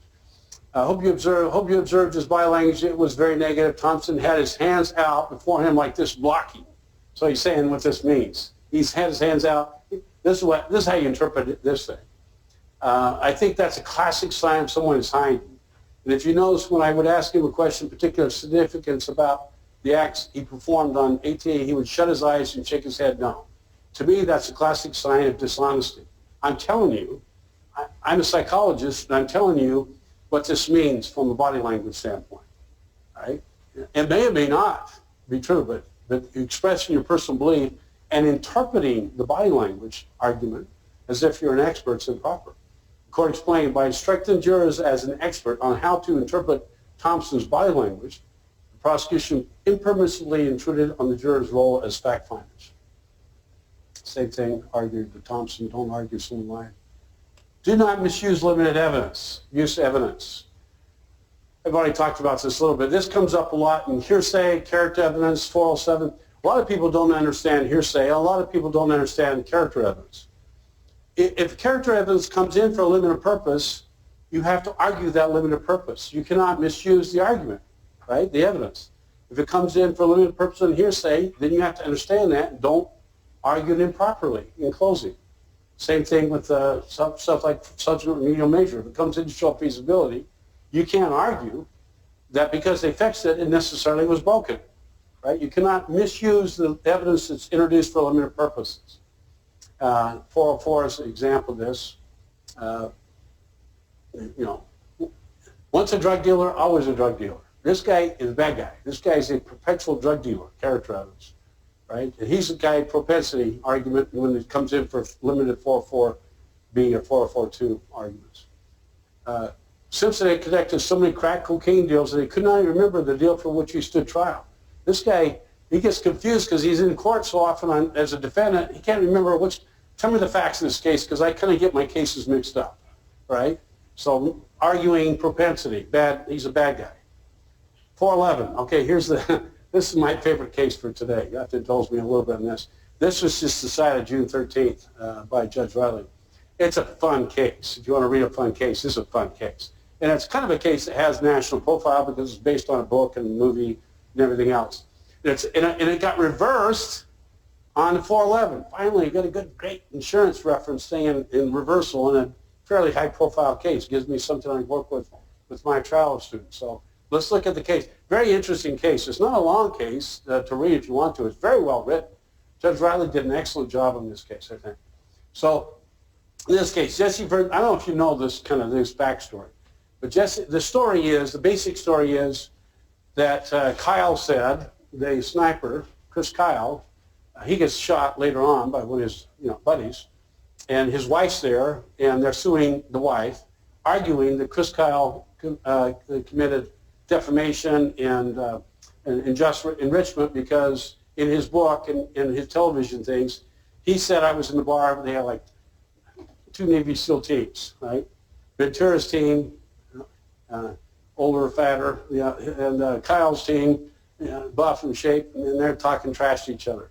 And Kyle's story was that Ventura was talking trash about the United States and about the military and stuff, so they got in a fight, and he knocked Ventura down. And Ventura disputed that. And there were testimony on both sides of both SEAL teams. So in the closing argument, and during the trial and in closing argument, during the trial, they were worried a little bit about the fact that the jury would be sympathetic to the widow and who's going to pay this huge defamation and unjust enrichment case. And so they kept wafting the innuendo of insurance. Don't worry about it. Harper, the publisher, has insurance policy covers this. Well, that's not exactly true. In fact, it was untrue.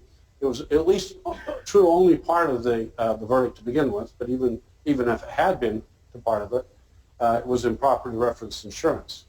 So anyway, 2 witnesses from the case during the trial, they got cross-examined on bias, and the argument was by questioning them about insurance coverage of Kyle. Now, these guys didn't know anything about the insurance coverage, and the insurance coverage was a very complicated contract, and it covered some issues but not other issues. And they didn't even know about any of them.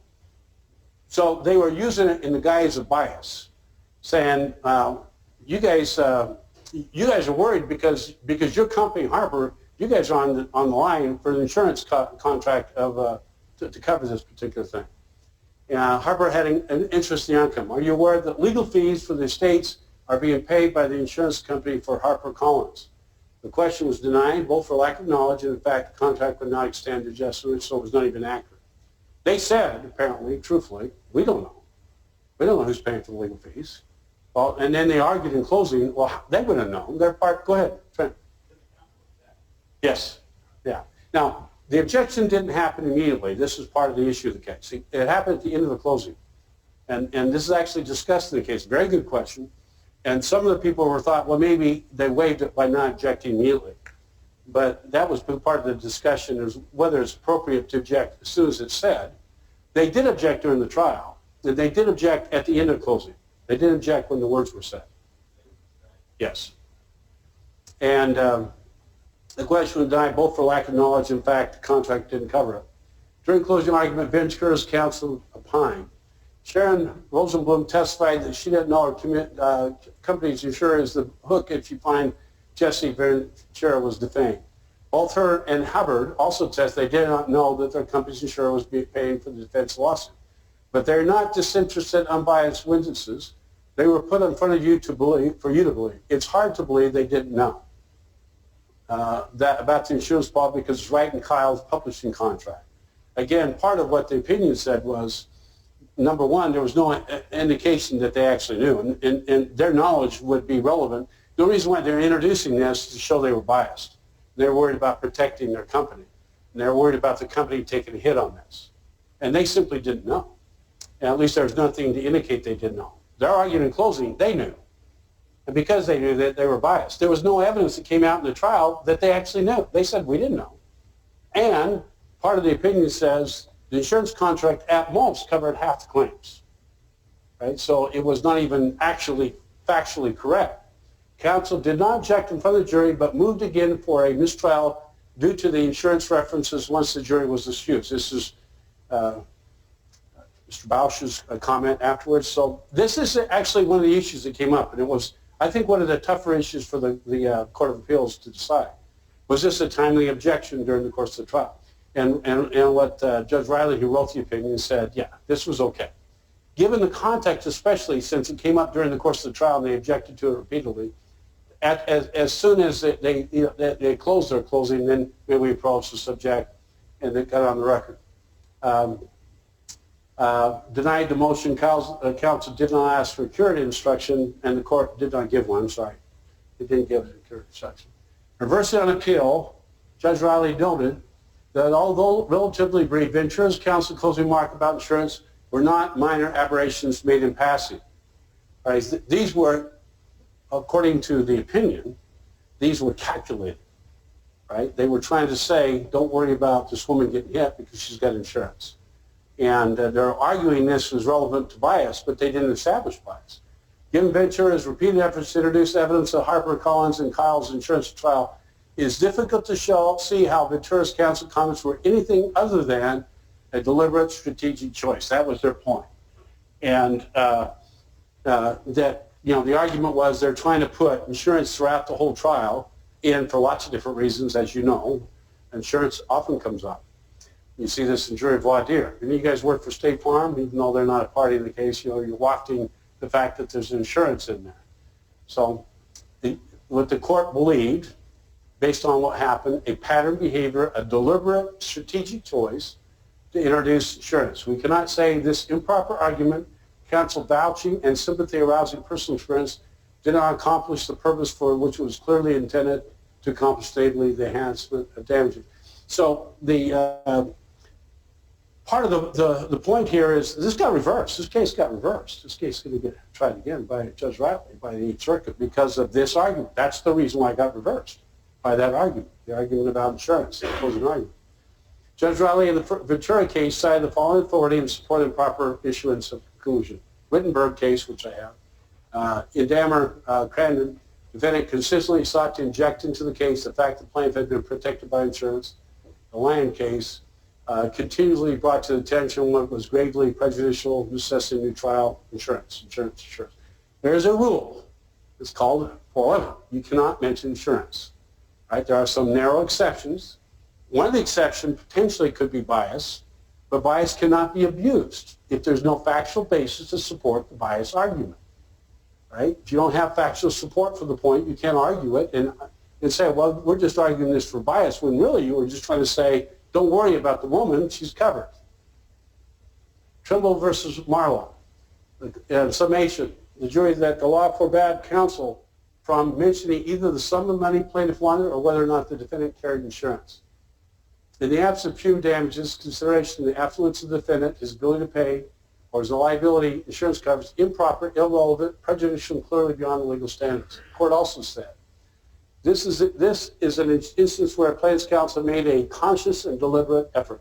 And a lot of these insurance cases, it's hard to believe any other way. The people are saying, by the way, there's insurance in this case. right? Why do we have the rule if we're going to say that in closing argument? To build this case, the verdict by seeking to distract the jury from real issues and induce a substantial verdict by inferences, allusions, and insinuations by his insurance comments. This approach was clearly designed to make capital out of something not in the record and no part of this lawsuit. Insurance had not been mentioned or even suggested. It would be, and this is the Trimble case, not the right. To prove was unrealistic. Okay. Do not take artistic license. Eighth point. We're running out of time. I told you we're running out of time. I got to get through the last couple slides, especially because they come in. And here's a kind of an interesting thing. This is kind of artistic license. This is done quite often, and people oftentimes don't even know it's improper. And that is to try to make it more picturesque, more entertaining by description of closing argument. I got a couple classic cases here. Prosecutor cannot take artistic license with the evidence, or any attorney, if it would sensationalize the evidence and encourage a verdict as a matter of passion rather than reason.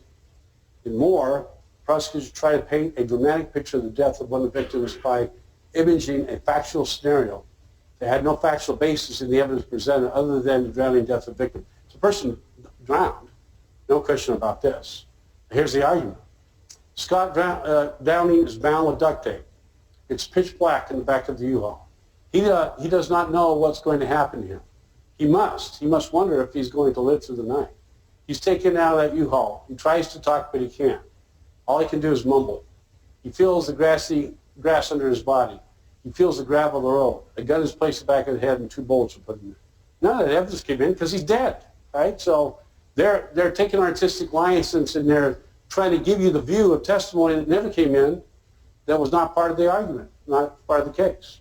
The holding of the argument and proper the court explained, in summarizing evidence supporting conviction, a prosecution may not take artistic license with the trial evidence and construct a more dramatic version of the events, provide conjecture about a victim's state of mind, and then defend against a prosecutorial misconduct claim by maintaining the statements are fact-based. Look, he was there. He must have been thinking something. Well, yeah, but you're articulating what he was thinking. You're giving testimony that never came in. Sensationalization, loosely drawn from the facts presented during the trial, is still a statement of fact to the jury, not supported by proper evidence introduced during the trial. If you want to see, this Wittenberg case is a classic. I don't want to read through this whole case, but I'll give you the essence of it. This is the essence, artistic license, I think, of the problem. Wittenberg versus Warner Enterprises. The plaintiff read. So this is 2/3 of his argument was this letter he read. This letter didn't exist. It was a letter that was just kind of conjured up, and it was a narrative letter of the facts. And so he says, the plaintiff read an imagined letter from defendant to the victim's family in closing. Well, that's what the defendant said. And so I want to take you back to November 30th. I want you to do just imagining things with me. You recall Ann Wittenberg sitting there on the stand saying, Sunday afternoon we saw Mac off that day. They went to the ranch. Now just bear with me. Think with me. Imagine that there's Brett and there's Ann, and they sent Mac off, their family. He's on his way out there Sunday afternoon. Mac turns around on the corner. He leaves the palatial back, I-40, and goes back to 40. Brett turns around and goes ready to walk to the house, and there's an envelope sitting on the floor. He reaches down and picks it up, and he gives it to Ann, and Ann opens it and looks at it, and it's a letter. Now, this letter is basically a letter from the trucking people admitting that they're real bad guys, and they did bad things, and tough, suck it up a little bit. So I'm just imagining, he says, he's not saying this is poetic license. This letter dated this day. This last time you'll ever see your dad. Now you know you should let your siblings know this. In just a little while, our company drivers are going to get in one of the big semi-trucks. We're going to head south, Amarillo. He goes through and tells the story kind of. And what they're saying is, look, they do a lot of things in this letter. It loosely is associated with the facts of the case, but it makes them look pretty bad. And that's basically this. Once struck, let's go back to here. On the highway, our drivers will ignore the law, they will ignore company procedures, and recklessly set a trap for your dad. Right? This is the letter. And it goes, rather than put the triangles out doing all this stuff, they're going to do all these things. So the whole closing, at least 2/3 of the closing is this letter that was imagined that certainly puts them in bad light. Basically, we don't care. type thing. And I don't have time, we don't have time to go through this, but that's a poetic license case. It didn't happen. Our lawyers will spend whatever it takes to try to talk our way out of having to be accountable for what our inept drivers, our inexperienced drivers did. We're going to spend a whole bunch of money as a big corporation.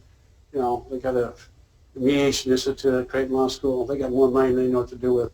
And they're going to spend a whole bunch of money trying to defend this case, even though they were clearly culpable. We'll subject your dad to trial if we have to. We will do everything in our power to convince the jury that dad was really not at all injured in that first place, and your dad is overreaching trying to prove his damages. Of course, if none of that works, our lawyers will accuse your dad of being a failure because the law firm used to have 20 members, now it has only 5. So, you know, this letter just goes on and on and on, and not based on the facts, but just innuendos and bad stuff, and goes on and is sincerely one of the enterprises. Or reverse. Reverse on appeal, this artistic license argument. This imaginative letter consumed over half of the closing argument. Twice, defendant objected during the course. Back to Mr. Bausch's question, when do you object? When counsel for Wittenberg first began to describe the fictitious letter, the defendant objected on the basis, this does not comment on any evidence we've heard in this case. The judge overruled the objection. When counsel for Wittenberg continued to describe the letter, counsel objected again and asked to approach the bench. The judge granted him continuing objection. Go ahead. I'm going to let you do a continuing objection. Well, you got timely specific objection. Got reverse. 10th Circuit. It's unethical to attack opposing counsel during closing argument. This is both the canon of ethics and criminal justice. You can't attack the other person personally.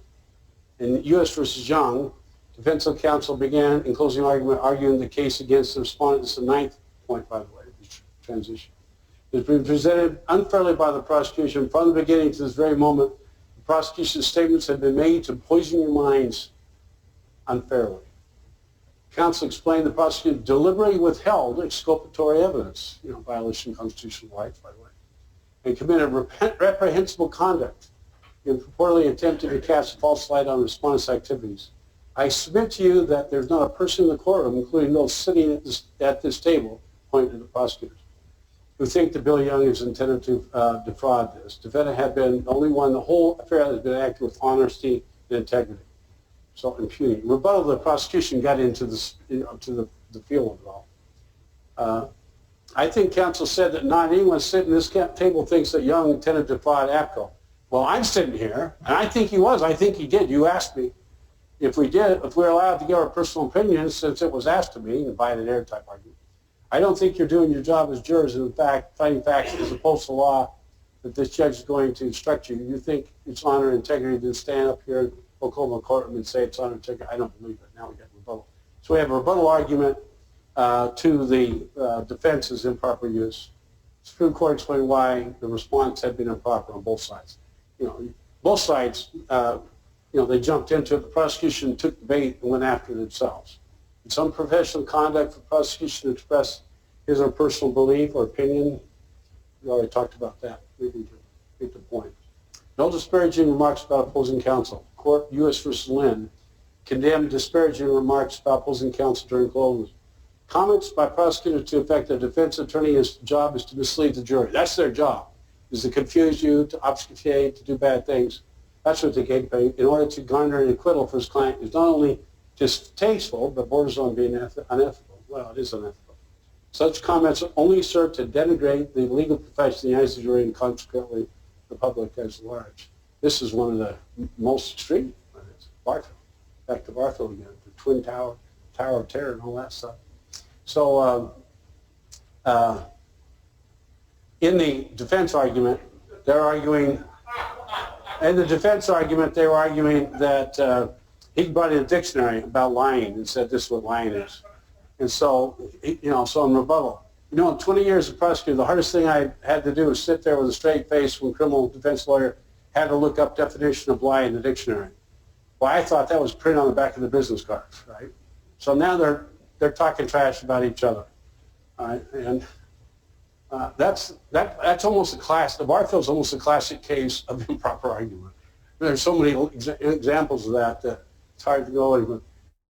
The Supreme Court explained why. We similarly conclude that to leave such conduct uncorrected would result in damage to integrity, reputation, and fairness of the judicial process. This is an easy case to reverse. We again emphasize the remarks by the prosecutor, especially the prosecutor's statement, in fact, defense lawyers are liars, are of a very serious nature. In addition, the prosecutor's unacceptable remarks do not reflect a single isolated instance, but were numerous. Moreover, because the disparaging remarks as the defense counsel made during the rebuttal, defense had no opportunity to respond. This is the worst time to do it, is rebuttal. Left the jury with, before deliberation, that defense counsel, like all defense lawyers, was lawyers. The red herring argument, this also comes up quite often. It's a form of a lying argument. Is it improper to suggest opposing counsel has orchestrated intentional deception in the case? Suggesting that the opposing counsel has offered a red herring argument to intentionally deceive is improper. Right? This is done quite often, because that's a red herring, right? They're trying to deceive you. If the argument is the attorney's purposely trying to deceive you, there's a relationship with a red herring in the defense's case, they would have you believe an almost unbelievable story. Why? Simply to confuse and distract. Why would they do that? Just a red herring, a ploy to confuse and distract. If they're arguing, they're trying to distract you intentionally, that's misconduct. That's not appropriate. It's an improper argument. Right? It's done. I know it's done. I've seen it done. It's improper. Right? In reversing, the court explained why red herring is improper. The prosecution's comments have here crossed the line from permissible argument to an impermissible attack on defense's character, counsel's character. Prosecution argued not only that the claim of defense, self-defense, was a distraction, but it was a technique or a ploy to confuse, which is the red herring itself, and distract the jury. That is, prosecutor argued the defense counsel intended to mislead the jury. Arguing the evidence does not support the defense theory, and the theory is thus a distraction from the ultimate issue. You said smoke and mirrors, another argument people make, same point. Right? They're creating smoke and mirrors to hide you from the real facts of the case. Anytime you're arguing that the other side's intentionally trying to deceive you, it's a proper argument. Intent to deceive argument is improper. Same argument, different focus may be okay. So prosecutor's comments were not directed at counsel personally, but rather comments on defense theories. You know, this is a red herring that's saying they're trying to apologize for it. Is saying if it's only indirect, it's not personal intent on them, then it's okay. So there are some cases using red herring saying it's okay. I mean, at least it's not, hasn't crossed the line. No disparaging remarks about counsel. Defense as a trumped-up case. The miserable defense that the railroad company has put here, a trumped-up case like that, on testimony that you must know is untrue, not true, and on testimony which they met was not true in the last trial. And the only reason they put in that kind of evidence, in my opinion, personally, is to keep damages honestly sustained. Do not impugn opposing counsel's integrity. Baruch. No doubt. Now, doubt is a defense attorney's stock in trade. This is kind of they're trained to lie. They're going to market it, package it, huckster it to the first juror in the box until the last word is out of their mouth. And we have put up front our entire case. I will leave with this about a lawyer down in Memphis, Tennessee, and some of you have heard this before. His name was Red Pearson. He was representing that case, representing the defendant with charged armed robbery. Red Pearson was trying to reach an agreement with people's lawyers, so he wrote the people's lawyer. People's lawyer was called General. Dear General, I would like to see if we could work out something in regard to lien on Drew Miller. He was basically a good boy and just got mixed up in an unfortunate change of events. He was in a grocery store and was buying a packet of cigarettes. The gun fell out of his pocket on the counter. The clerk got nervous and put all the money in a sack, and Lee Drew got nervous and took it. He shouldn't have done it, but I think it's intended. I don't think it was intended. These statements had the effect of not the intent to disparage the boss attorney who believes the state was improper, suggesting this. She then points specifically to statements by a prosecutor during closing that tried to hide the facts and mislead the jury, tried to establish something that's not in the evidence, apparently conceding to the other maxim that if you tell a lie enough times and often enough, people are going to believe it. So these are arguments where they're intentionally lying improper. Do not argue religious doctrine. There's a difference between referencing a religious thing in a poetic or literary sense and arguing the essence of something in religion. So this Bennett case, Some say that society shouldn't take a life, but that's murder also. That's not true. Vengeance is mine, saith the Lord. So now he's starting to explain capital punishment. It's okay. We got it covered by the scriptures. But later, when he covered the earth with water and left only Noah and his family and some animals to survive, when he saw the damage done to the earth, he said, "I'll never do that again. Hand the sword of justice to Noah." Now it's your task. Noah is now the government. Noah will make the decision who dies. Thou shalt not kill is a prescription against individuals, not against the government. So they're trying to use religion to explain it's okay. Even if you're a religious person, you believe in the Bible, thou shalt not kill really doesn't apply to the facts of the case. Noah's in charge. Noah can kill. You can't kill. Rebuttal, the government continues religious sermon. Our government has decided the death penalty is legitimate and is morally right. The law says for a wantonly outrageous or vile murder, a person may be put to death. When Jesus was being tormented by the Roman soldiers before his death, they asked him jokingly, as if lawful to pay tribute to Caesar. Jesus said, "Given those things that are Caesar's unto Caesar, and things that are God's unto God." That's not even the context of the text I'm talking about. And he doesn't even know the Bible. The moral being follow the law and leave the rest to heaven. That's the moral of the thing, is that he kind of mixed up some different stories. But he's using arguments of Christ. He's using arguments of scriptures to make the point. Can't do that. On appeal, the court explained, federal and state courts have universally condemned such religiously charged arguments as confusing, unnecessary, and inflammatory. The biblical reference were not poetic license. Now, sometimes you can use poetic license. The wicked flee when no man pursueth, but the righteous revolves his license, as a lion out of Proverbs. That's an argument, reasoning inference. That's not invoking the religious authority of the scriptures. It's just it's a poetic use of scripture. Common's attorney improperly drew his reading on biblical law to justify the morality of the state's death penalty. The court concluded, notwithstanding the clearly uncertain, it wasn't enough to reverse. How do you know if you let him go this time, it won't be done again? You know Judas Iscariot was a good person. He most of the time he trusted them all. You know what he did. So in fact, now we got Judas Iscariot killed Christ, essentially. So the fact that he's a good person and committed only one act, he changed the course of Christianity and can change the course of civilization. Right? So they're arguing this guy's a Judas Iscariot type guy. Can't do that. Judas Iscariot's not a bad guy. And knew that Jesus was the Christ and denied that. Right? So can't do that. No emotional religious arguments. We believe that only reference to Peter's denial of Christ conceivably imparted such prejudice. We don't have time to go through this, but this is the same point, basically. I cannot argue the Bible as a source of law. Right? Quoting reference to religion okay if it's normative. Court held that while quoting Proverbs is actually a very good place to get some cool references in there that make sense from a reasoning standpoint, not from a religious standpoint, but from reasoning. That's okay.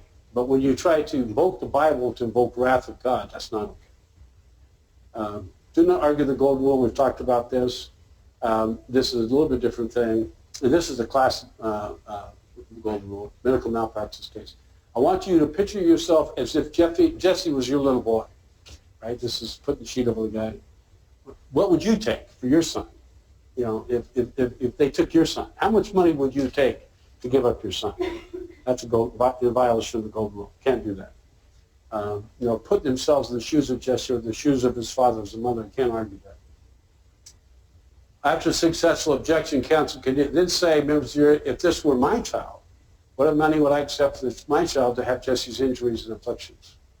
There can be little doubt that suggesting to the jury that it put itself in the shoes of the plaintiff to determine damages is improper argument. This so-called golden rule has been universally condemned.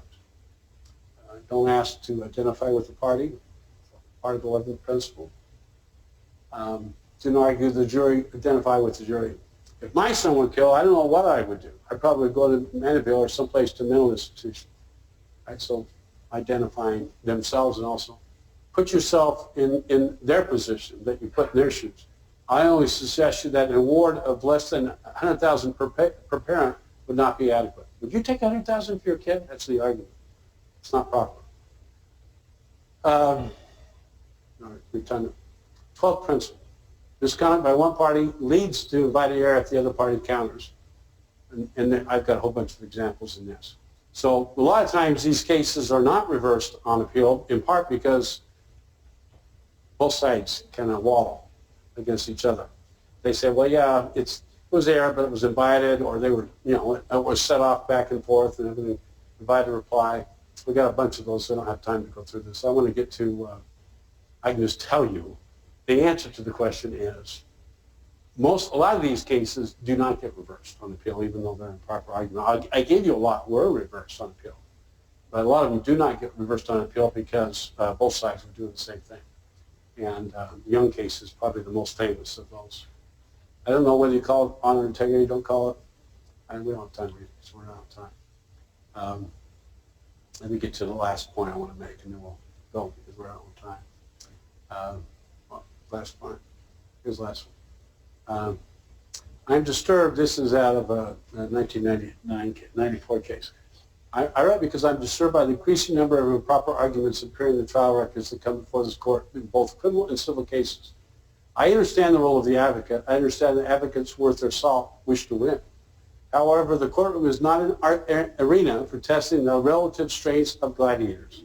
It is the place where citizens of our state expect to settle disputes in a manner more civilized than hand-to-hand combat. Sometimes it gets pretty hand-to-hand. In fairness, the conduct in this case was not as egregious as has been observed in other records. In this instance, the prosecution offered his personal opinion evidence. It also offered his personal opinion on the credibility of the witness. Lance Spann, he's probably as dumb as a stump. I respect him, but at least he was honest. My guys are stupid, but they're honest. Their guys are slick and lying.